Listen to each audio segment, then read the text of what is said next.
आजकल तो बहुत सिंपल इंजेक्शन है, 2 से 3 इंजेक्शन ही लगते हैं। तो अब तो जो नए आ रहे हैं वो 2 इंजेक्शन पे आ रहे हैं, तो हार्डली बहुत सिंपल है, मसल में लगते हैं, छोटे छोटे इंजेक्शन है, हाथ पे भी लग जाते हैं आजकल। तो वो इंजेक्शन है उसको लगवा लीजिए, महंगे भी नहीं है अब तो बहुत ज्यादा।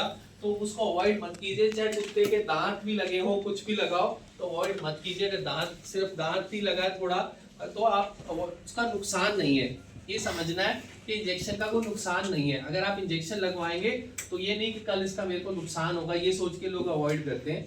उसका कोई नुकसान नहीं है, बल्कि वो आपको एक तरह से इम्यूनिटी देगा कि आगे कभी साल 1.5 साल के अंदर कुत्ता काटेगा तो आपके अंदर एक परमानेंट इम्यूनिटी है, एंटीबॉडीज बन जाते हैं, जिससे आप प्रिवेंट हो जाते हैं कि अगर नेक्स्ट कभी खुदा ना खास्ता किसी कुत्ते ने काट लिया दोबारा तो 6 महीने से 1 साल के अंदर उसके अंदर एंटीबॉडीज बने रहते हैं।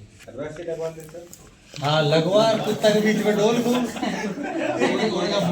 जूम कर देते हैं। से रोकना है तो वो ब्लीडिंग को रोकने के स्टेप्स रैबिश का इंजेक्शन होता है, रैबिश उस टाइम साबुन नहीं, उस केस में जो ब्लीडिंग जब हो रही है कमर पे है, जब सिर्फ दांत के निशान है जैसे दांत खिंच गया। हाँ जी ठीक है, बात यहाँ तक। अच्छा, अब एक चीज के हमेशा जब भी ट्रांसपोर्ट करें ऐसे विक्टिम को जिसको कुत्ते ने काटा है या सांप ने काटा है, हमेशा उस पर कुछ कवर करके कीजिएगा।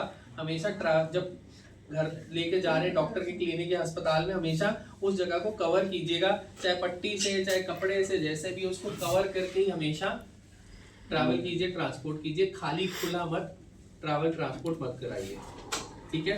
तो घर में जो भी बैंडेज पड़ी है, जो पड़ा है उससे कवर कीजिए। नहीं बैंडेज नहीं पड़ी तो साफ कोई कपड़ा पड़ा है, चुन्नी पड़ी है, उसका इस्तेमाल कर लीजिए।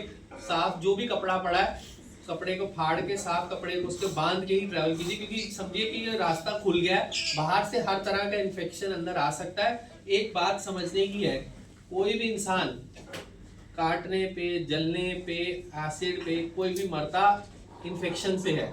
तो इन्फेक्शन को रोकना है। इन्फेक्शन का रोकने का मतलब बाहर का कीटाणु जो है वो अंदर नहीं आने देने। वो अगर आपने रोक लिया तो आपने बहुत बड़ा काम कर दिया। तो हमेशा फोकस उस पर रखना है कि इसको कवर करके ही ट्रैवल नहीं होगा तो जल्दी ठीक हो जाएगा। बात समझ क्लियर?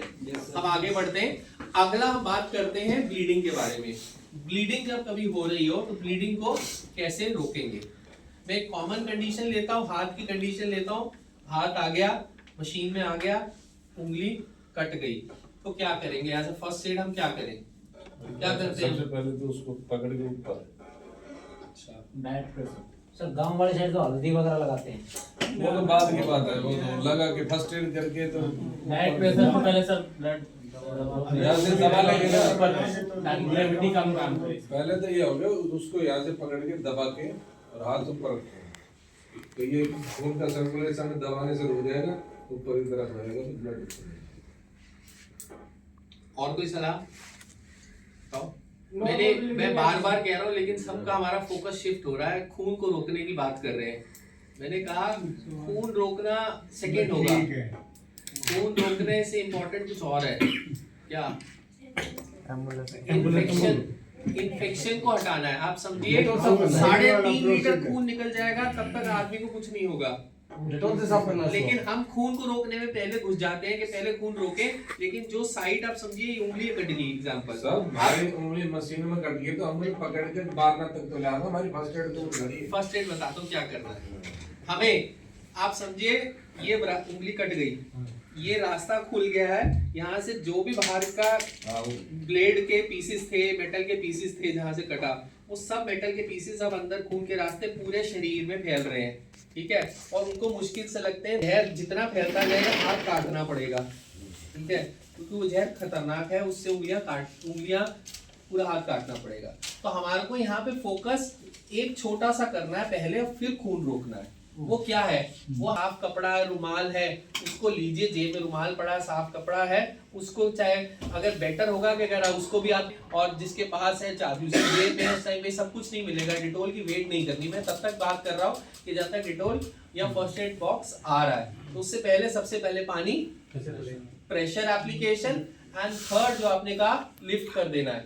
जो भी जगह पे ब्लड निकल रहा है उसको ऊपर लिफ्ट कर दीजिए। ऊपर लिफ्ट करने से जो है सप्लाई जो है स्लो हो जाएगी। जब सप्लाई स्लो हो जाएगी तो बाहर निकलना कम हो जाएगा। तो अगर हाथ कटा है तो हाथ को ऊपर उठा दीजिए, पैर कटा है तो पैर को हवा में ऊपर लेटा के उसको पैर को हवा में लिफ्ट कर दीजिए। जब ऐसा करेंगे तो फ्लो स्लो हो जाएगा। स्लो होने से जो ब्लड फ्लो है बाहर निकलना वो कम हो जाएगा।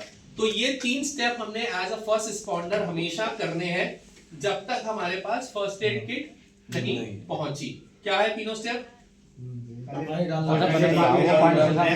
प्रेस करना है और वाटर से देंगे।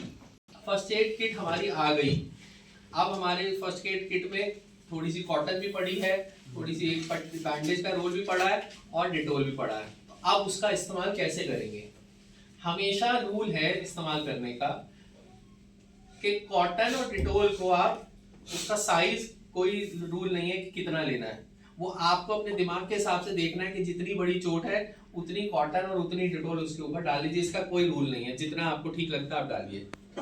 उसके बाद लगाने का रूल है। मैं साइड एग्जांपल लेता हूं कि मेरे हाथ के यहाँ पे कट, ठीक है, यहाँ पे ये सेंटर में हाथ कटा है, तो हमेशा जब भी आप कॉटन और डिटोल लेंगे सीधा जिस साइड पे सेंटर है सीधा उसके ऊपर लगाएंगे। कभी भी साइड पे लगाते हुए घुमा के इधर उधर से घुमा के सेंटर पे नहीं लाएंगे, क्योंकि आप उससे सारा इन्फेक्शन वापस अंदर डाल रहे हैं कि आसपास का जितनी गंदगी है वो सीधा वापस अंदर चोट पे डाल रहे हैं। तो हमेशा रूल है कि सीधा आपने लिया और कम से कम 4 से 5 सेकंड के लिए लगा के उसके ऊपर छोड़ देते हैं, उससे ताकि जो डेटोल या सैवलॉन जो भी है वो अंदर पेनिट्रेट कर जाए, घुस जाए, ताकि मैक्सिमम से मैक्सिमम इन्फेक्शन जो है उस जगह का खत्म हो जाए। तो फर्स्ट स्टेप इज ऑलवेज कि आपने डेटोल लगा के 4 से 5 सेकंड के जगह पे लगा के छोड़ देना, थोड़ा सा प्रेशर लगा के उसको वहीं पे रखना है, ठीक है। उसके बाद आपने एक सर्कुलर मूवमेंट करनी होती है, उसके आसपास के एरिया को क्लीन करना होता है। तो वो कैसे करते हैं कि ये जैसे अगर हाथ मेरा ये गोला बनाता हूं और गोला कितना बड़ा होना चाहिए, जो चोट है वो चोट से एक उंगली दूर पूरी साइड हम क्लीन करते हैं। तो जहां पे भी चोट लगी है तो ये मेरी जो चोट है इससे एक उंगली इधर, मतलब यहाँ तक और यहाँ तक और यहाँ तक मैं पूरा हाथ को क्लीन करूंगा। तो जो भी साइट है जहां पे भी कोई फुट्टा नहीं लेना, उस टाइम पे नापने नहीं बैठना, कोई इट्स जस्ट अप्रोक्सीमेशन है कि जहां पे भी चोट लगी है उससे एक उंगली दूर पूरा एक सर्कुलर